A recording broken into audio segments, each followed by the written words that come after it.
Whoa. I'm running short of words right now, but I cannot afford this because I have to speak. Thank you so much for all the love, for all the warmth. Thank you for accepting me. Thank you very much.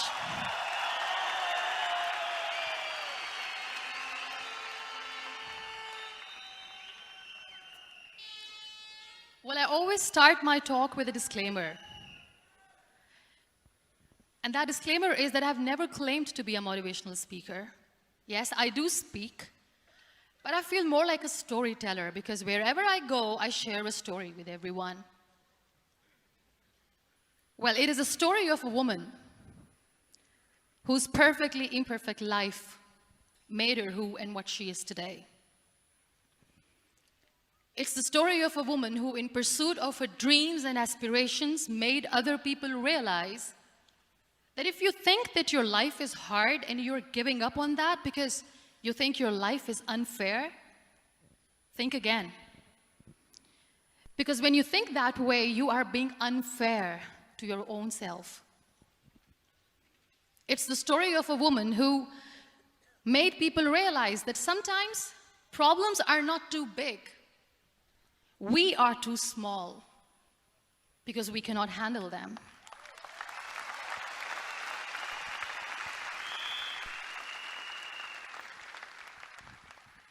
It is the story of a woman who with time realized that real happiness doesn't lie in success, money, fame. It lies within. Real happiness lies in gratitude. So I am here and I'm going to share the story of that woman. That is my story. The story of gratitude.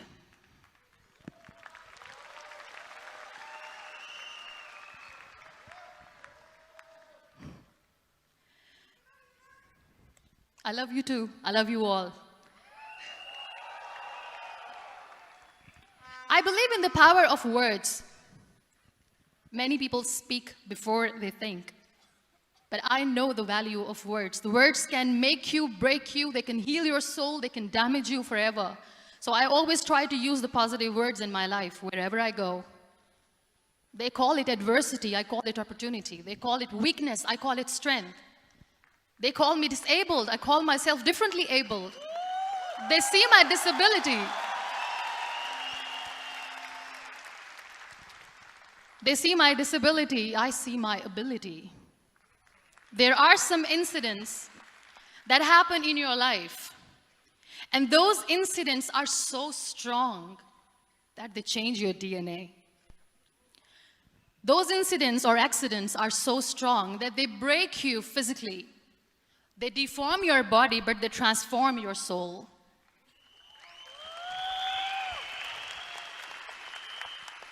Those incidents break you, deform you, but they mold you into the best version of you. And the same thing happened to me. And I'm going to share what exactly happened to me. I was 18 years old when I got married.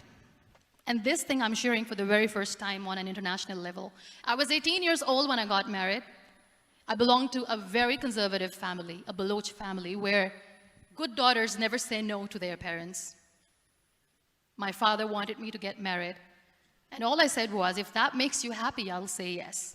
And of course, it was never a happy marriage. Just about after 2 years of getting married, about 9 years ago, I met a car accident. Somehow my husband fell asleep and the car fell in the ditch. He managed to jump out, saved himself. I'm happy for him. But I stayed inside the car and I sustained a lot of injuries. The list is a bit long. Don't get scared. I'm perfectly fine now. Radius ulna of my right arm were fractured. The wrist was fractured. Shoulder bone and collarbone were fractured. My whole rib cage got fractured. And because of the rib cage injury, lungs and liver were badly injured. I couldn't breathe. I lost urinary bowel control. That's why I have to wear the bag wherever I go. But that injury that changed me and my life completely as a person and my perception towards living my life was the spine injury. 3 vertebrae of my backbone were completely crushed, and I got paralyzed for the rest of my life. So this accident took place in a far-flung area in the outskirts of a very small province, Balochistan, where there was no first aid, no hospital, no ambulance. I was in the middle of nowhere in that toppled car. Many people came to rescue. They gave me CPR. They dragged me out of the car. And while they were dragging me out, I got the complete transection of my spinal cord. And now there was this debate going on, should we keep it here? She's going to die, where should we go? There is no ambulance. There was this 4-wheeler Jeep standing in the corner of the street. They said, put her in the back of the Jeep and take her to the hospital, which is 3 hours away from this place. And I still remember that bumpy ride. I was all broken. They threw me at the back of the Jeep and they rushed me to the hospital. That is where I realized that my half body was fractured and half was paralyzed. I finally ended up in a hospital where I stayed for 2.5 months. I underwent multiple surgeries. Doctors have put a lot of titanium in my arm. There's a lot of titanium at my back to fix my back. That's why people in Pakistan call me the Iron Lady of Pakistan.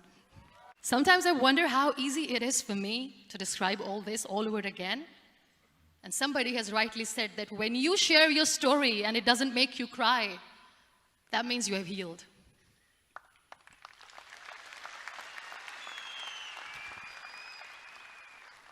Those 2.5 months in the hospital were dreadful. I will not make up stories just to inspire you. I was at the verge of despair. One day, doctor came to me and he said, well, I heard that you wanted to be an artist, but you ended up being a housewife. I have a bad news for you. You won't be able to paint again because your wrist and your arm are so deformed, you won't be able to hold a pen again. And I stayed quiet.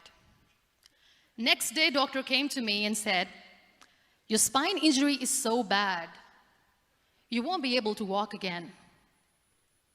I took a deep breath and I said, it's all right. The next day, doctor came to me and said, because of your spine injury and the fixation that you have in your back, you won't be able to give birth to a child again. That day, I was devastated. I still remember, I asked my mother, why me? And that is where I started to question my existence. Why am I even alive? What's the point of living? I cannot walk, I cannot paint, fine. I cannot be a mother.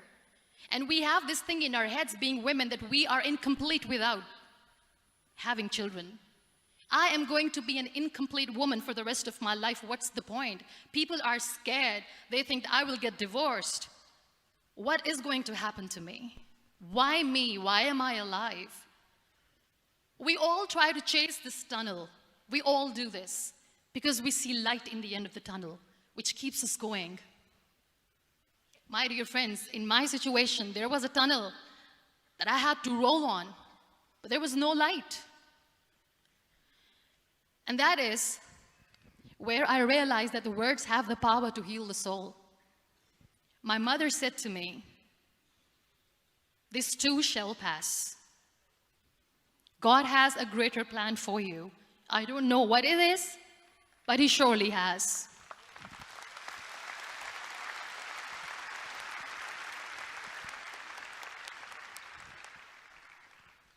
And in all that distress and grief, somehow or the other, those words were so magical that they kept me going. I was trying to put that smile on my face all the time, was hiding. It was so hard to hide the pain, which was there. But all I knew was that if I will give up, my mother and my brothers will give up too. I cannot see them crying with me.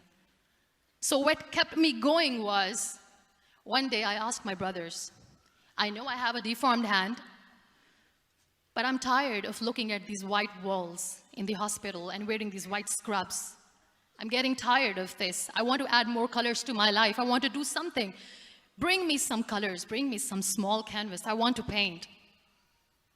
So the very first painting I made was on my deathbed, where I painted for the very first time.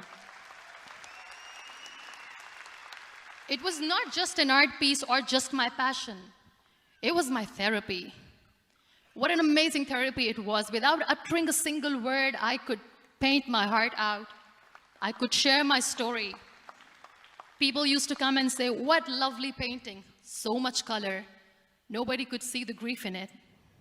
Only I could. So that's how I spent 2.5 months in my hospital, crying, never complaining or whining, but painting. And then I was discharged, and I went back home. And I went back home, and I realized that I have developed a lot of pressure ulcers on my back and on my hip bone. I was unable to sit. There were a lot of infections in my body, a lot of allergies. So doctors wanted me to lie down on the bed straight for not 6 months, for not 1 year, for 2 years. I was bedridden, confined in that one room, looking outside the window, listening to the birds chirping, and thinking maybe there will be a time when we'll be going out with the family and enjoying the nature. That was the time where I realized how lucky people are, but they don't realize. That is the time where I realized that the day I'm going to sit, I'm going to share this pain with everyone to make them realize how blessed they are, and they don't even consider them lucky. There are always turning points in your life. There was a rebirth day that I celebrated. After 2 years and 2.5 months, when I was able to sit on a wheelchair, that was the day when I had the rebirth. I was a completely different person. I still remember the day I sat on the wheelchair for the first time, knowing that I'm never going to leave this, knowing that I won't be able to walk for the rest of my life. I saw myself in the mirror, and I talked to myself. And I still remember what I said. I cannot wait for a miracle to come and make me walk. I cannot sit in the corner of the room crying, cribbing, and begging for mercy because nobody has time. So I have to accept myself the way I am. The sooner, the better. So I applied the lip color for the first time.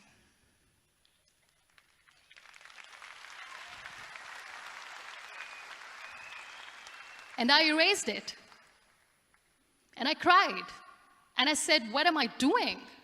A person on a wheelchair should not do this. What will people say? Clean it up. Put it again. This time I put it for myself. Because I wanted to feel perfect from within.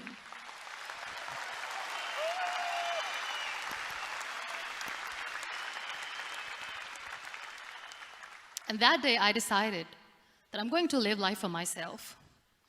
I am not going to be that perfect person for someone. I am just going to take this moment and I will make it perfect for myself. And you know how it all began? That day I decided that I'm going to fight my fears. We all have fears. Fear of unknown, fear of known, fear of losing people, fear of losing health, money. We want to excel in career, we want to become famous, we want to get money. We are scared all the time. So I wrote down one by one all those fears. And I decided that I'm going to overcome these fears one at a time. You know what was my biggest fear? Divorce. I couldn't stand this word. I was trying to cling on to this person who didn't want me anymore, but I said no. I have to make it work. But the day I decided that this is nothing but my fear, I liberated myself by setting him free. And I made myself emotionally so strong that the day I got the news that he's getting married, I sent him a text. that I'm so happy for you and I wish you all the best. And he knows that I pray for him today.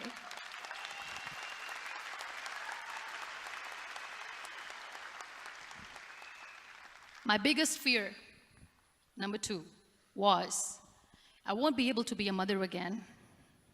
And that was quite devastating for me. But then I realized there are so many children in the world, all they want is acceptance. So there is no point of crying, just go and adopt one. And that's what I did.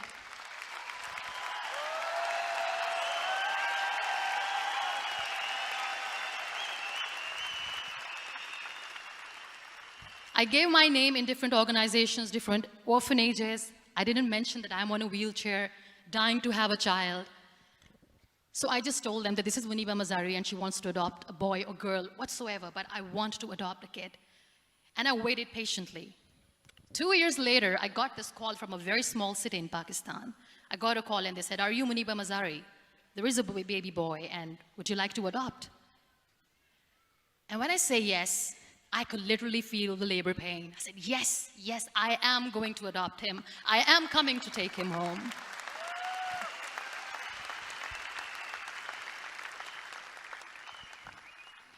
And when I reached there, the man was sitting and he was looking at me from head to toe.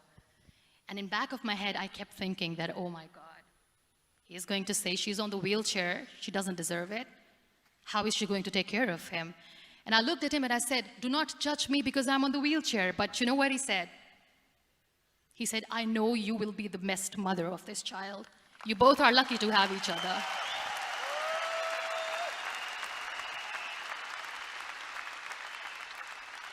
And that day, that was 2 days old, and today he's 6.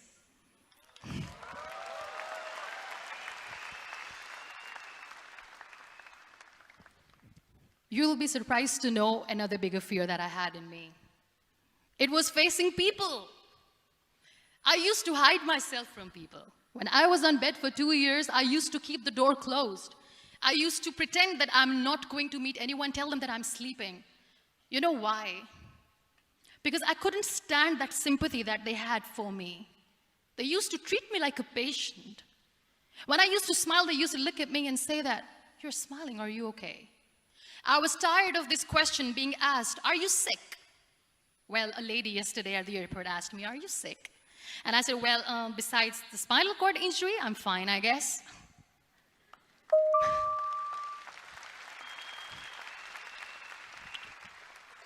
But those are really cute questions. They never used to feel cute when I was on the bed.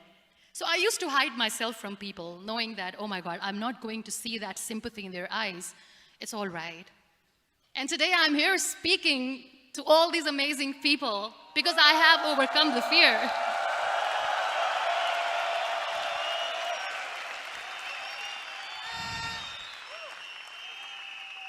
You know, when you end up being on the wheelchair, what's the most painful thing? That's another fear that people on the wheelchair, or the people who are differently abled, have in their hearts, but they never share. I'll share that with you. The lack of acceptance. People think that they will not be accepted by the people because we, in the world of perfect people, are imperfects. So I decided that instead of starting an NGO for disability awareness, which I know will not help anyone, I started to appear more in public. I started to paint. I always wanted to. I have done a lot of exhibitions. I'm Pakistan's first wheelchair-bound artist. I have done a lot of modeling campaigns, different campaigns for brands like Tony and Guy.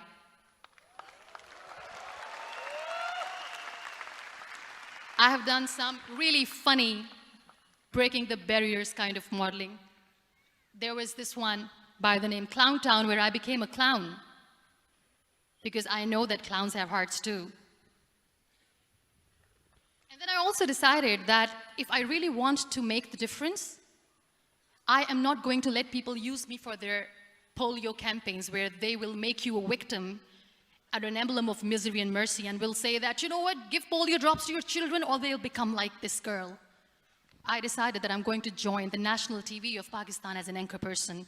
And I've been doing a lot of shows for the last 3 years.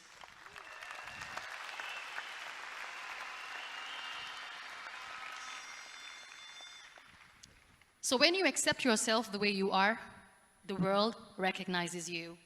It all starts from within. Thank you. I became the National Goodwill Ambassador for UN Women Pakistan, and now I speak for the rights of women, children. We talk about inclusion, diversity, gender equality, which is a must.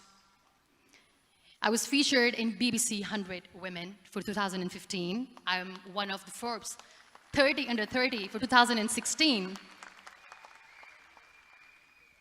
And it all didn't happen alone. You all are thriving in your careers. You have bigger dreams and aspirations in life. Always remember one thing. On the road to success, there is always we, not me. Do not think that you alone can achieve things. No. There is always another person who is standing behind you, maybe not coming on the forefront, but behind you, praying for you and supporting you. Never lose that person. Never.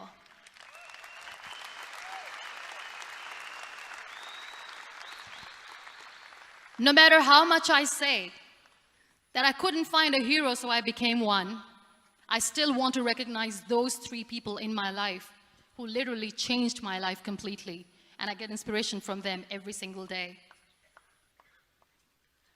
Waleed Khan. Many people know about the terrorist attacks in Pakistan. We have lost many people.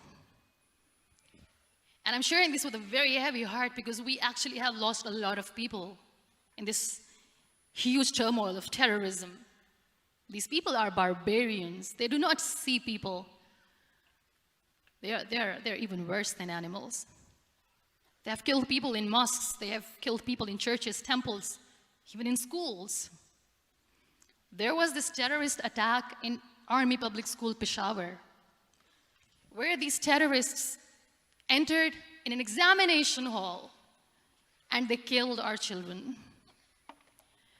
And in that attack, that day, this beautiful boy, Waleed Khan, who was my hero, my real life hero, was the proctor who was taking care of the students, was keeping an eye on the students. Those barbarians shot him 3 times in the face, 5 times on his body, and he fell down. I was asked to give a talk in the school after a week of that terrorist attack. With a very heavy heart, I went there and I spoke. We sang a few national songs. I thought that maybe I've done my part, but deep inside, it was killing me. I could see children injured. I could see children sitting on the wheelchairs, looking at me, wondering, what next? What was our fault? Just because we were here to give examination, we have been shot. So many people, so many children lost their friends. Their classrooms were empty. The next day they went to the classroom. So this kid, Waleed Khan, I was asked that he is in a hospital right now, and you have to go and see him and motivate him and tell him that it's going to be okay. And when I saw Waleed Khan coming on the wheelchair for the first time in front of me, face was all deformed. His leg was fractured, his arm was fractured. He couldn't talk, he lost his teeth. He cannot sneeze, he cannot smell. He cannot eat. And I kept thinking, what should I say? That everything is going to be all right? No, nothing is all right. And while I was juggling with the words, what to say, what not to say, this beautiful child, Waleed Khan, came to me and he said, "Are you Muniba Mazari?" I said, "Yes." He said, "Baji, let's take a selfie."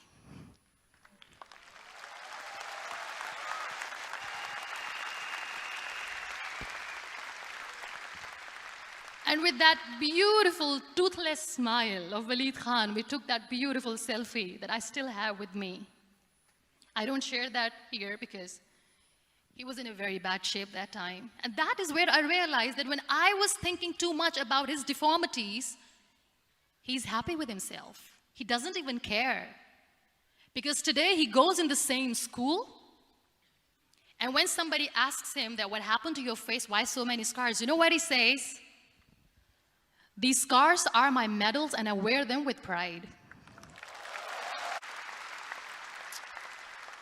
And how beautifully he says the terrorists wanted me not to study. I am going to study. I will become a doctor one day. And this is my way of taking revenge from those terrorists. Another real-life hero, of course, my son. His name is Nile, N-I-L-E, River Nile. I learned so much from this kid. The first and foremost thing is patience. How to be patient when you know that your mother cannot walk, when you know that your mother is different from the other women, when you know that your mother cannot go out and play with you, how to stay calm. He loves football. And when we got the very first football, he was 4 years old. He was super excited. I still remember he came in the room and he said, "Mom, let's play football." And he kept the ball in my feet. And he said, "Let's kick it." And that day I felt disabled. I said, "I cannot kick the ball." And I was down with the same face. He looked at me and he said, "Well, that's all right. Your legs are not working, but your hands do. Let's play catch the ball."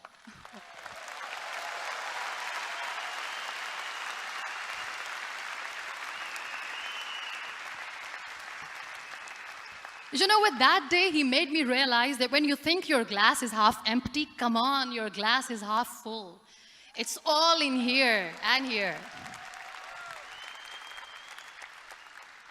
Last but not least, the woman who made me realize that heroes have no gender.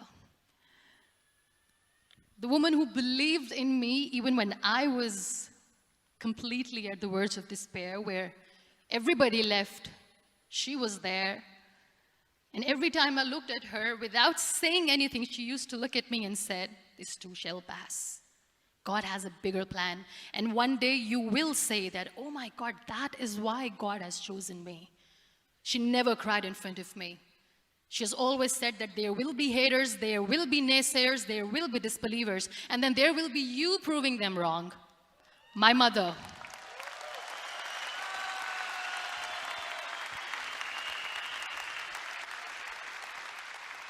Whatever I am today, I'm nothing without her. I'm nothing without her. Thank you, Mama. I wish you were here. Thank you for making me who I am today.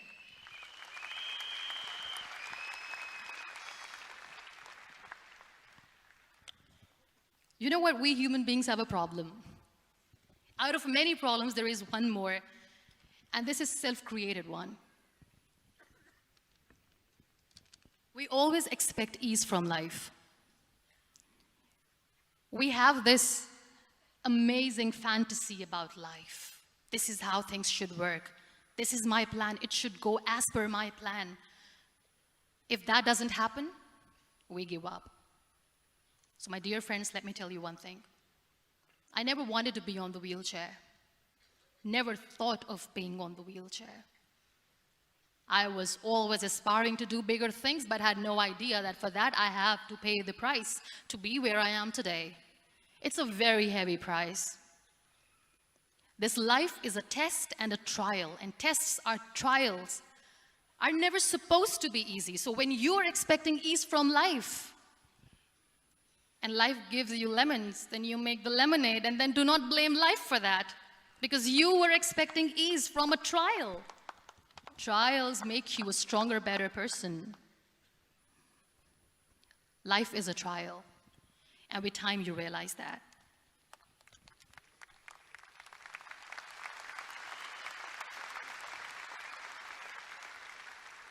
It is okay to be scared. It is okay to cry. Everything is okay, but giving up should not be an option. They always say that failure is not an option. Failure should be an option, because when you fail, you get up, and then you fail, and then you get up, and that keeps you going. That's how humans are strong.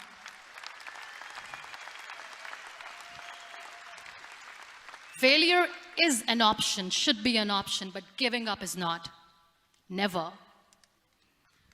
We have this thing in minds. We call it perfection. We want everything perfect. We want ourselves to be perfect. There is this image in our head about everything.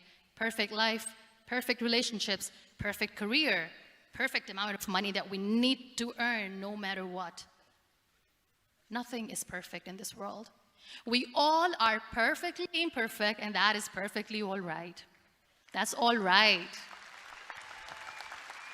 We were sent here not to become the perfect people. Those people who tell you how to look perfect, even those people are imperfect. Trying to fight this fear of looking imperfect. I used to be perfect. I still remember. I got this compliment years ago when I used to walk. Oh my God, look at you. You're fair, you're tall, you're perfect. Look at me now. You're still perfect.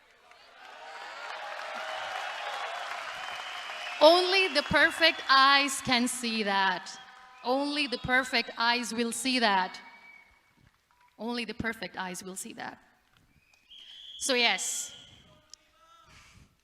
in all those imperfections, you have to listen to your heart. You don't have to look good for people. You don't have to be perfect just because other people want you to be perfect. If your soul is perfect from within, that's all right. This is all what you want. This is all what you need to be. Our society has made very weird kind of norms to look perfect and great. For men, it's different. For women, it's different. We think too much about what people say. We listen to ourselves too little. You know what makes you perfect? When you make someone smile. You know what makes you perfect? When you try to do something good for the people around you. You know what makes you perfect? When you feel someone's pain. And how beautiful pain is that it connects you with people. No other medium can connect you with others but pain. That's why I always say that I'm in pain, and that's a blessing in disguise for me. Today, just because I'm in pain and I'm on the wheelchair, I work for children. Being the head of CSR for a company, we conduct medical camps in far-flung areas of Pakistan where so many kids die because they don't have medical facilities. And I personally believe just because they cannot afford to live doesn't mean we'll let them die. So we give them money, we give them medical treatment, we try to heal their wounds, physical and emotional. And I also work for the beautiful people, we call them third gender, the transgender community of Pakistan. You know what connects me with them? All my imperfections. When I go and I hug them, they never judge me. And this very good friend of mine, her name is Bijli. Bijli means electricity. She calls herself electricity. And I said, are you electricity? She says, no, I'm lightning. I'm as strong as lightning. Because we have very bad power outage, so she doesn't want me to call her electricity. So she says, I am very strong. I'm thunder, I'm lightning. She came to me, and the first time I hugged her, she said, you are just like me. And I said, yes, I am like you. Because to people, we are so imperfect. So how beautiful these imperfections are, that because of these imperfections, you can connect with people. Then why are we all running after being perfect? What's the point?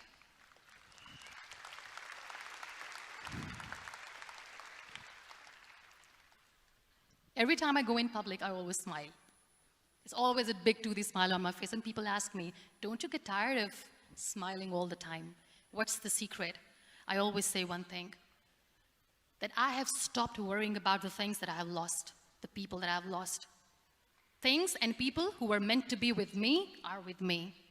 And sometimes, somebody's absence makes you a better person. Cherish their absence. It's always a blessing in disguise. I always say that people are so lucky they don't even realize. You must be thinking, okay, you're lucky in what sense? Well, the breath that you just took was a blessing. Embrace it.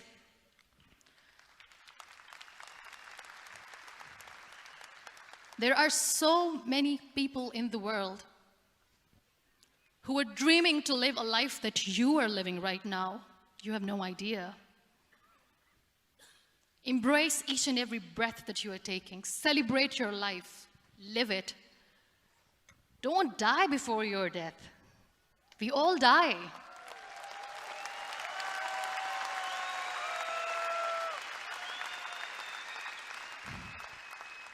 We live this one routine of a day for 75 years and we call it life. No, that's not life. If you're still thinking why you have been sent here, if you're still juggling with the concept of why you are here, you haven't lived yet. You work hard, you make money, you do it for yourself. That's not life. You go out, you seek for people who need your help, you make their lives better. You become that sponge which can absorb all the negativity, and you become that person who can emit beautiful, positive vibes. And when you realize that you have changed someone's life, and because of you, this person didn't give up, that is the day when you live. Always.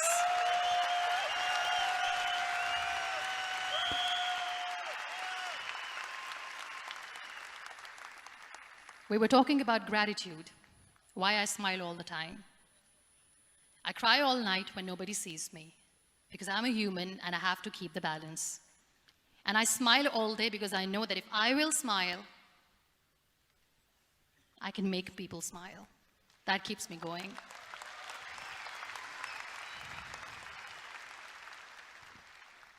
Be grateful for what you have, and you will always, always end up having more. But if you'll cry and if you'll crib for the little things that you don't have or the things that you have lost, you will never ever have enough. Sometimes we are too busy thinking about the things that we don't have that we forget to cherish the blessings that we have. I'm not saying that I'm not healthy and that makes me unlucky, but yes, it is hard. It is hard when I say that I cannot walk. It is hard to say when I wear this bag. It hurts. But I have to keep going, because never giving up is the way to live, always.